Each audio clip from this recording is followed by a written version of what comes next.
Room ঝুম ঝুম ঝুম room ঝুম ঝুম room ঝুম ঝুম ঝুম room ঝুম ঝুম খেজুর পাতায় নূপুর বাজায় কে যায় যায়। আজকে তোমাদের কাছে নিয়ে চলে এসেছি আমি একটা ছোলার ডালের রেসিপি। এই রেসিপিটা রান্না করলে কিন্তু দারুণ সুন্দর লুচি পরোটা রুটির সঙ্গে দারুণ যায়। তার সঙ্গে আছে অনেক রকম টিপস, আর ভিডিওটা কিন্তু পুরো দেখতে হবে, তাহলে কিন্তু সব কিছু জানতে পারবে, একদম স্কিপ করবে না। ছোলার ডালটা আমি 3 থেকে 4 ঘন্টা ভিজিয়ে রেখে দিয়েছিলাম। 1 কাপ ছোলার ডালে আমি 3 কাপ জল দিই, এতে কিন্তু ডালটা ভীষণ সুন্দর সিদ্ধ হয়। দেখো, আমরা ছোলার ডাল যখন সিদ্ধ করি, সিদ্ধ করার সময় যখন হুইসেল পড়ে, গোটা প্রেশার কুকার ছাড়াও জায়গাটা ভীষণ নোংরা হয়ে যায় গ্যাস টেবিল পর্যন্ত। দেখো, ডাল আর জলটা দেওয়ার পর গ্যাসের ফ্লেমটা হাই রেখে 3 থেকে 4 মিনিট ফুটতে দেবে। যখন দেখবে উপরে ফেনাটা উঠে আসছে, সেটা কিন্তু একরকম ময়লা বলতে পারো ডালের, সেটা আমি তুলে ফেলে দিলাম। ফেলে দেওয়ার পর হলুদ আর নুন দিয়ে পরিমাণ মতো আমি সিদ্ধ করতে দেবো। 3-4টে হুইসেল পড়ার পর্যন্ত আমাকে অপেক্ষা করতে হবে। দেখো, 3-4টে হুইসেল পড়ে গেছে, প্রেশার কুকার কিন্তু কোনো রকম নোংরা হয়নি। আর দেখো, ডালটাও কিন্তু খুব সুন্দর সিদ্ধ হয়েছে। 3-4টে হুইসেল পড়ে যাওয়ার পর আমি গ্যাসের ফ্লেমটা অফ করে আধ ঘন্টার মতন রেখে দিয়েছিলাম। দেখো, ডালটা খুব সুন্দর সিদ্ধ হয়েছে আর কালারটাও কিন্তু ভীষণ সুন্দর এসেছে। চলো, এবার আমি একটা কড়াই নিয়েছি। কড়াইয়ের মধ্যে দিয়ে দিলাম 3 থেকে 4 চামচের মতন সরষের তেল, আর দিয়ে দিলাম হাফ কাপের মতন নারকেল কুচি। দিয়ে প্রথমে একটু নারকেলটা কুচিটা একটু নেড়ে নেবো, তারপর কিশমিশটা দেবো। প্রথমে কিশমিশটা দিলে কিন্তু কিশমিশটা পুড়ে যাওয়ার সম্ভাবনা খুবই বেশি থাকবে। চলো, সমস্ত জিনিসগুলো 2 থেকে 3 মিনিটের মতন আমি নাড়াচাড়া করে নেবো। যখন একটু হালকা কালারটা লাল লাল আসবে নারকেল কুচি, তখন আমি নারকেল কুচি আর কিশমিশটাকে পুরো তুলে নেবো কড়াই থেকে।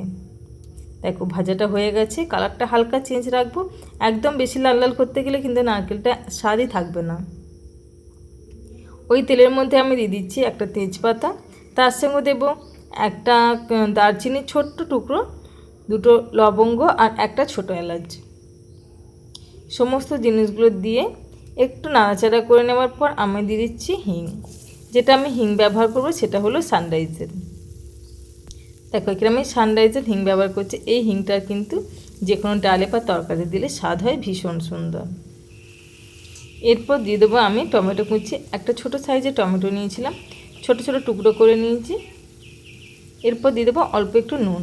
নুনটা দেওয়ার পর 2 থেকে 3 মিনিট একটু নাড়াচাড়া করে নেব। যতক্ষণ না টমেটোটা গলছে ততক্ষণ অপেক্ষা করতে হবে। এরপর দিয়ে দিলাম আদা জিরের পেস্ট। এখানে আমি বেশি মশলা ব্যবহার করছি না, যেহেতু এটা নিরামিষ রান্না। তার সঙ্গে এত গরমেতে বেশি তেল মশলাযুক্ত খাবার খেতে আমরা কেউই পছন্দ করি না। এরপর দিয়ে দিলাম অল্প একটু হলুদ। ডালে হলুদ তো পরিমাণ মতন দেওয়াই আছে, তাই এখানে হাফ চামচের মতন আমি হলুদ দিলাম। দিয়ে অল্প একটু জল দিয়ে মশলাটা আমি কষাবো। তোমরা ভাবছো যে আমি মশলা কষার সময় অল্প একটু জল দিলাম কেন?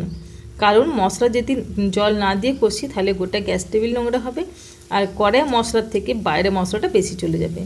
তোমরা যে কোনো রান্না করার সময়, মশলা কষার সময় এরকম অল্প একটু জল দিয়ে মশলাটা কষবে, দেখে মশলাটাও কষা ভালো যাচ্ছে আর গ্যাসের টেবিলে কিন্তু নোংরা হচ্ছে না।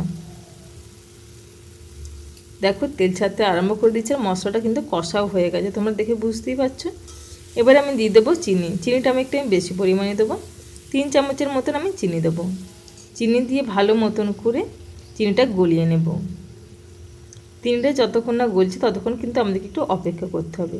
চিনিটা দিলাম এতটা বেশি, তোমাদের মনে হচ্ছে কেন এতটা বেশি চিনি দিলাম?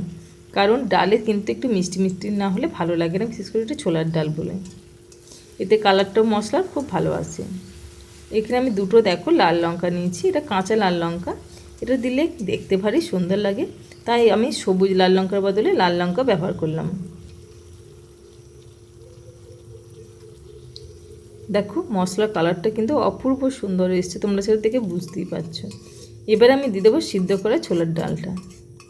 তার ভুরুর ধনু কেঁপে ওঠে তনুর তলোয়ার, সে যেতে যেতে ছড়ায় পথে পাথর কুচির হার। তার ডালিম ফুলের ডালিম, গোলাপ গালের মালি, ঈদের চাঁদ চায় রিম ঝুম ঝুম ঝুম রুম ঝুম ঝুম, রুম ঝুম ঝুম ঝুম রুম ঝুম ঝুম। দেখো, ডালটা কিন্তু বেশ সুন্দরভাবে সিদ্ধ হয়ে ফুটতে আরম্ভ হয়ে গেছে। কালারটাও কিন্তু ভীষণ সুন্দর এসছে। তোমাদের মনে হতে পারে ডালটা আমি কেন এত পাতলা রেখেছি। ছোলার ডাল সবসময় বেশ ঘন হয়ে যায় ঠান্ডা হওয়ার পর, তাই আমি ডালটা একটু পাতলাই রেখেছি। দেখো ফুটতে আরম্ভ করে দেওয়ার পর আমি কিশমিশ আর নারকেল ভাজাটা আমি উপর থেকে দিয়ে দিলাম ছড়িয়ে। দিয়ে 3 থেকে 4 মিনিট গ্যাসের ফ্লেম লো রেখে নাড়াচাড়া করে নেব। আরবি ঘোড়া সওয়ার হয়ে বাদশাহজাদা খুঁজে সাহারাতে ফেরে, সেই মরীচিকা খুঁজে কত তরুণ মুসাফির পথ হারালো হায়, কত বনের হরিণ মরে তারই রূপ তৃষ্ণায়।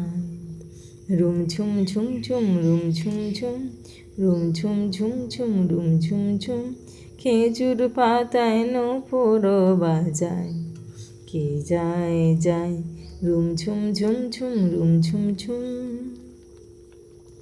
দেখো এবার আমি গ্যাসের ফ্লেমটা এবার আমি সার্ভ করে দিই। এখানে আমি তার আগে আমি একটু টেস্ট করলাম, দেখলাম একটু নুনের পরিমাণ কম আছে, তাই অল্প একটু নুন দিয়ে দিলাম। দিয়ে গ্যাসের ফ্লেমটা অফ করে দেবো। ডালটা কিন্তু আমার রেডি হয়ে গেছে, ডালটা জাস্ট জমে যাবে। আমরা এই গরমেতে কিন্তু কেই লুচি পরোটা খেতে পছন্দ করছি না, কারণ এত গরমেতে লুচি পরোটা খেলে কিন্তু আমাদের শরীর খারাপ হওয়ার সম্ভাবনা খুবই বেশি থাকে। তাহলে বন্ধুরা আমার ভিডিও যদি ভালো লাগে, আমার গান ভালো লাগে, তাহলে প্লিজ লাইক আর কমেন্ট করতে একদম ভুলবে না। আর যদি আমার গান বা রান্না তোমাদের ভালো লাগে, তাহলে তোমরা যদি চাও যে তোমাদের চ্যানেল মানে কি তোমাদের কাছে ভিডিওটা যাক, তাহলে তোমরা আমার চ্যানেলটি সাবস্ক্রাইব করবে। আর আমি যখনও কোনো ভিডিও আপলোড করব প্রথমে তোমাদের কাছেই যাবে। তোমরা পাশে থাকবে আশা করব আমি।